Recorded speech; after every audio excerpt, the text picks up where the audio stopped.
Friend, আজকে আমি তোমাদের একটা নিরামিষ রান্না করে দেখাবো। বাঁধাকপি একদম সম্পূর্ণ নিরামিষ।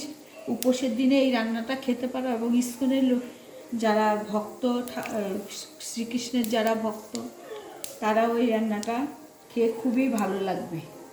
রান্নাটা সম্পূর্ণ নিরামিষ পদ্ধতিতে আমি দেখাচ্ছি। এখানে আমি জিরে ফোড়ন দিয়েছি, মেথি, শুকনো লঙ্কা, তেজপাতা ফোড়ন দিয়েছি, আর একটু আমি পাঁচফোড়ন দেবো। আর যারা বাইরের দিকে অনেকে পাঁচফোড়নটা খায় না, তারা সর্ষে আর জিরে ফোড়ন দেবে। সর্ষে, জিরে, মেথি ফোড়ন দিয়ে এই রান্নাটা করবে। আমি একটু পাঁচফোড়ন দিয়েছি। এবার দেখো আমি আলুটাকে ভেজে নেবো।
দেখতে থাকা আমি একটু দিয়ে দিলাম নুন, একটু হলুদ দিয়ে ভাপ দিয়ে রেখেছিলাম গরম জলে আলুটাকে।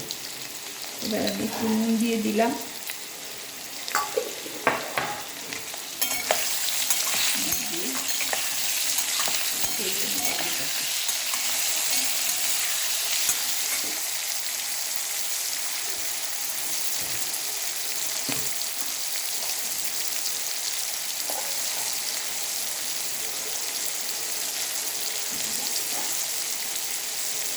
আমি একটু হিং দিয়ে দিলাম। তোমরা যদি হিং না খাও দেবে না, যারা খাবে তারা দেবে।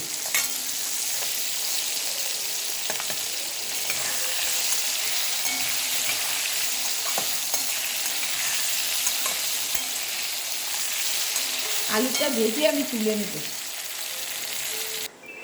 দেখো বন্ধুরা, আমি আলুটাকে এইভাবে ভেজে নিয়েছি। এখানে আলু ফোড়ন। এবার আমি এখানে এই দেখো আদা বাটা দেব, কাঁচা লঙ্কা দিয়ে দিলাম, তো আদা দিয়ে দিলাম,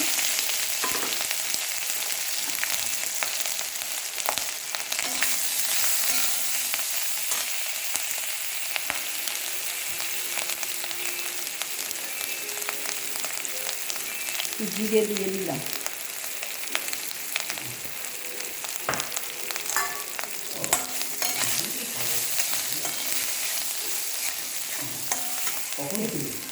এবারে আমি বাঁধাকপিটাকে ধুয়ে নুন হলুদ মাখিয়ে জলটাকে চিপে ফেলে দিয়েছি। এই যে বাঁধাকপিটা দিয়ে দিচ্ছি। এটা সম্পূর্ণ নিরামিষ রান্না। তোমরা সবাই নিরামিষের দিনে এমনি করে খাবে। অনেকে বলে নিরামিষ, অনেকে সবজি খেতে চায় না। সবজি নানান রকমভাবে রেঁধে খাওয়া যায়, খেলে খুবই ভালো লাগে। তোমরা আমার রান্নাগুলি বন্ধুরা ফলো করো স্টেপ বাই স্টেপ, তাহলে দেখবে তোমরা সবজি খাওয়া শিখে যাবে। অনেকে বলবে এই সবজি খাই না, ওই সবজি খাই না, এটা ঠিক না। সবজি তো খেতেই হবে না, ওই কারণে আমি সবজি রান্নাটা দেখাই, সবাই যেন সবজি খেতে শিখে।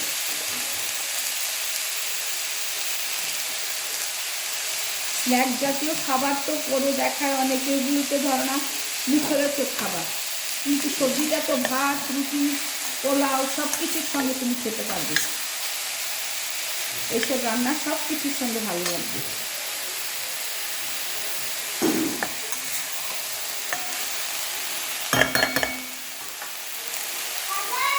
আমি একটা টমেটো দেব। টমেটোটা দেখো বন্ধুরা, আমি একটা টমেটো দিয়ে দিয়েছি।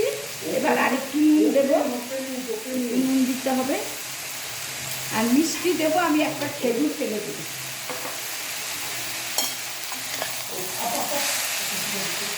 এই মশলা, আর কোনো মশলা আমি দেবো না।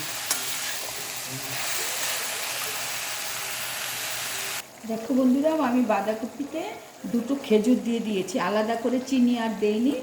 আর নুন তো প্রয়োজন মতো, যে যার প্রয়োজন মতো দেবে, মিষ্টিটাও তোমরা যে যার মতো বুঝে দেবে। আর একটু এখন আমি একটু গরম মশলা দেবো, আমার ঘরে তৈরি করা, তোমাদের বলেছিলাম।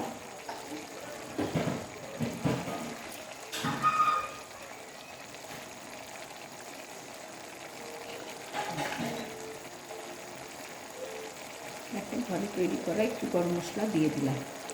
এই মশলা বাস, আর কিছু না। লাস্টে নামাবার সময় আমি একটু ঘি দিয়ে দেব। এভাবে বাঁধাকপি রেঁধে খেয়ে দেখবে।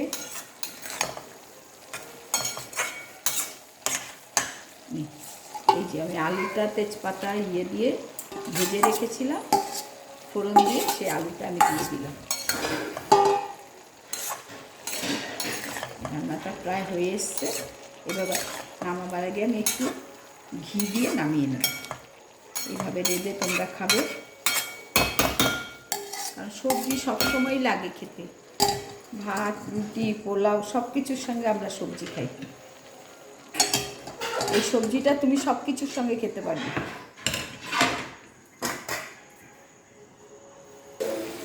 দেখো বন্ধুরা, আমার রান্নাটা বাঁধাকপি হয়ে গেছে।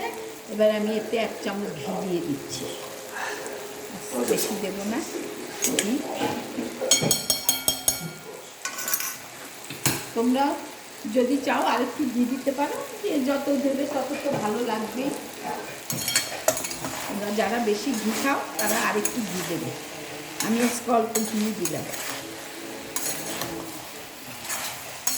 এর মধ্যে বাদাম ভেজে দেওয়া যেতে পারে, নারকেল ভেজে দেওয়া যেতে পারে। মানে যত তুমি টেস্ট করবে ততই টেস্ট হবে। এইভাবে রান্না করে বন্ধুরা খাবে।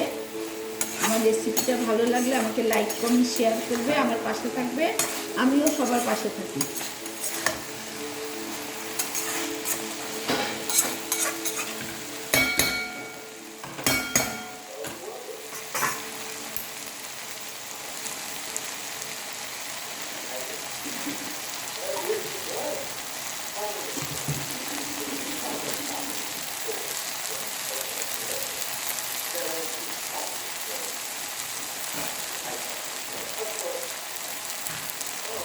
একটু দিয়ে দিলাম ঘি, কম হয়ে গেছে।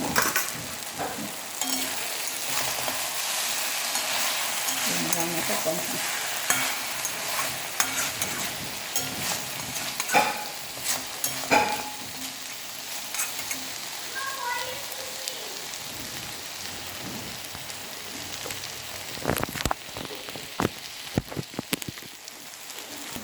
হাই ফ্রেন্ড, রেসিপিটা ভালো লাগলে লাইক, কমেন্ট, শেয়ার করবে, আমার পাশে থাকবে। আমার ভীষণ ভালো লাগবে, আমিও তোমাদের পাশে থাকবো।